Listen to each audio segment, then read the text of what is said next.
Saudi আরবে ঝালমুড়ি খাচ্ছি। আমরা ভাবি হয়তো সৌদি আরবে আমাদের খাবার পাওয়া যায় না, এটা কিন্তু ভুল ধারণা। আপনি যা খাবেন সেটাই কিন্তু এখানে পাওয়া যাবে। দেখছেন এই বোন ঝালমুড়ি বিক্রি করছে এবং খেতেও খুব মজাদার। তার সঙ্গে কথা বলবো যে এখানে কি কি বিক্রি করে। আপনার কোথায় বাড়ি? আমার বাড়ি সিলেট সুনামগঞ্জ। বাংলাদেশ? জি জি, বাংলাদেশ। এই যে দেখছি আপনি একটা মহিলা সৌদি আরবে ব্যবসা করছেন, এখানে অসুবিধা হয় না? না না, কোনো অসুবিধা হয় নাই। তো কি কি আইটেম রেখেছেন আপনি এখানে? ডিম, চা, বলিলা, ঝালমুড়ি, পান, সিগারেট। তো দেখছি আমরা এখানে ঝালমুড়ি, ডিম, চা এবং পান, সিগারেট সমস্ত কিছুই কিন্তু এখানে বিক্রি করছে। তো আপনি যে লোকেশনটা বিক্রি করছেন এই জায়গাটার নাম কি?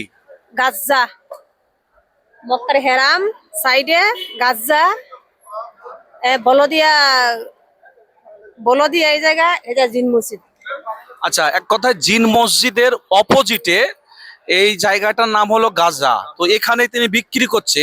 তাই সৌদি আরবে আমরা যা খেতে চাইবো খুঁজলেই কিন্তু আমরা পেয়ে যাব, কারণ সৌদি আরবে বাঙালির অভাব নেই, সমস্ত আইটেম কিন্তু আমরা এখানে পেয়ে যাব।